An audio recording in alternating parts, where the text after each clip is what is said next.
Hi friends, welcome to Surya Square. இன்றைக்கி நம்ம restaurant ஸ்டைலில் கடாய் பன்னீர் எப்படி பண்ணுறதுன்னு பார்க்கலாம் வாங்க. பட் அதுக்கு முன்னாடி இது வரைக்கும் நம்ம சேனலை நீங்கள் சப்ஸ்கிரைப் பண்ணலைன்னா சப்ஸ்கிரைப் பண்ணிக்கோங்க. மறக்காமல் பக்கத்தில் இருக்க பெல் ஐக்கானை ப்ரெஸ் பண்ணிவிட்டு அதில் ஆல்னு செலக்ட் பண்ணிக்கோங்க.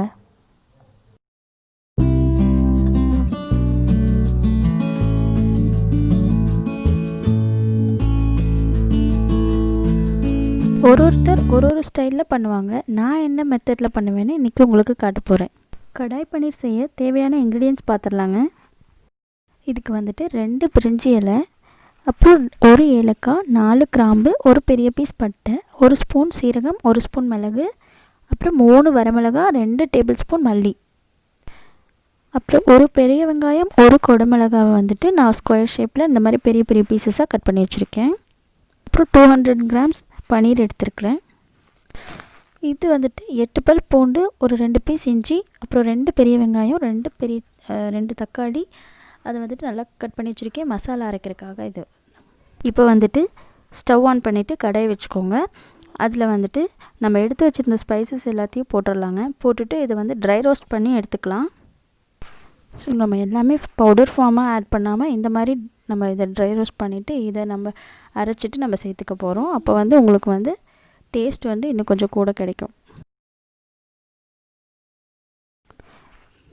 அவ்வளோதாங்க. சிம்லேயே வச்சுட்டு நீங்கள் பண்ணுங்கள். ஹை ஃப்ளேம்லாம் வச்சிட்டிங்கன்னா டக்குன்னு வறுபட்டுரும். ஸோ அடுத்து அதை எடுத்து வச்சதுக்கப்புறமா மறுபடியும் அதில் கொஞ்சமாக எண்ணெய் விட்டுட்டு, நான் சொன்னேன் இல்லைங்களா இந்த வெங்காயம் தக்காளியெல்லாம் வதக்கணுன்ட்டு, அந்த இஞ்சி பூண்டையும் வெங்காயம் தக்காளி எல்லாத்தையும் சேர்த்து நம்ம வதக்கி எடுத்துக்க போகிறோம். ஸோ இஞ்சி பூண்டு போட்டுட்டு லைட்டாக அதை வதக்கி விட்டுறலாம். வதக்கினதுக்கப்புறமா வெங்காயமும் போட்டுட்டு அதையும் சேர்த்து நல்லா வதக்க போகிறோம். வெங்காயம் வதங்குறதுக்கு லைட்டாக உப்பு போட்டு வதக்கிக்கோங்க, கொஞ்சம் சீக்கிரமாக ஆகிடும்.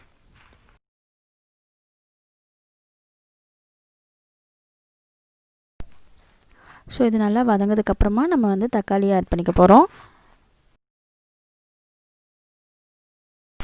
தக்காளி நல்லா வதங்கினதுக்கப்புறமா அதை எடுத்து நம்ம ஆற வச்சிடலாம்.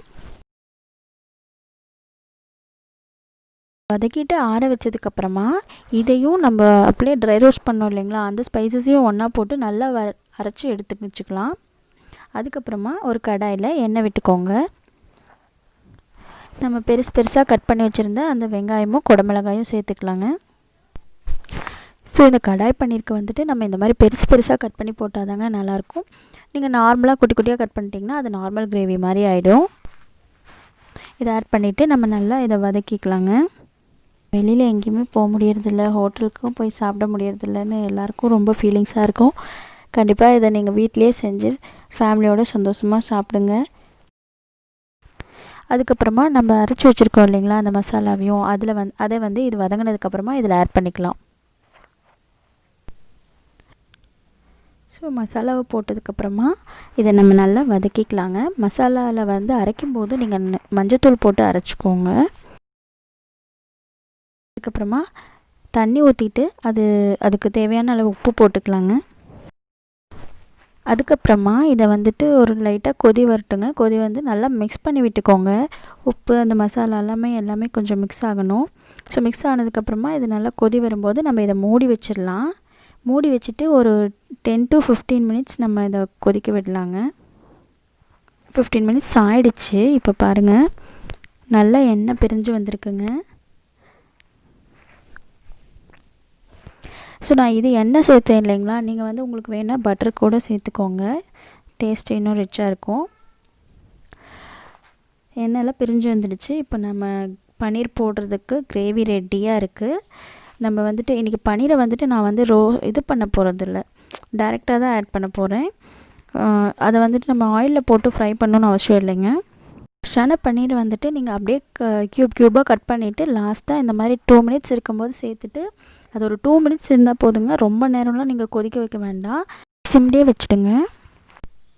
ஸோ அதுக்கப்புறமா நீங்கள் வேணும்னா ஃப்ரெஷ் க்ரீமும் கசூரி மேத்தியும் அதுக்கு மேலே ஆட் பண்ணிவிட்டு நீங்கள் வந்து சர்வ் பண்ணிடலாம். ஃப்ரெஷ் க்ரீம் ஒன்றும் இல்லைங்க, நம்ம வீட்டிலே ரெடி பண்ணிடலாம். அது வந்துட்டு பார்த்திங்கன்னா நம்ம பால் காய்ச்சி ஆடை எடுத்து வைக்கிறோம் இல்லைங்களா, அதுலேருந்து நம்ம செய்கிறது தான். நீங்கள் வேணும்னா சொல்லுங்கள், அதுக்கு ஒரு வீடியோ போட்டுடலாம். கமெண்ட் பாக்ஸில் கமெண்ட் பண்ணுங்கள். இதை கண்டிப்பாக ட்ரை பண்ணி பாருங்கள். பக்காவாக ரெடி ஆகிடுச்சு நம்மளோட கடாய் பன்னீர், அதுவும் ரெஸ்டாரண்ட் ஸ்டைலில். எனக்கு தெரியும் நீங்கள் எல்லோரும் ரெஸ்டாரண்ட் மிஸ் பண்ணிகிட்ருப்பீங்க. இது ஃபுல்கா, சப்பாத்தி, ரோட்டி எல்லாத்துக்குமே சூப்பரான காம்பினேஷன். கண்டிப்பாக வீட்டில் ட்ரை பண்ணி பாருங்கள். ட்ரை பண்ணி பார்த்துட்டு எனக்கு கமெண்ட் பண்ணுங்கள். அதோட இந்த வீடியோ பிடிச்சிருந்ததுன்னா லைக் பண்ண மறந்துடாதீங்க. ஃப்ரெண்ட்ஸ் கூட ஷேர் பண்ணுங்கள். தேங்க்ஸ் ஃபார் வாட்சிங். Bye bye. Take care.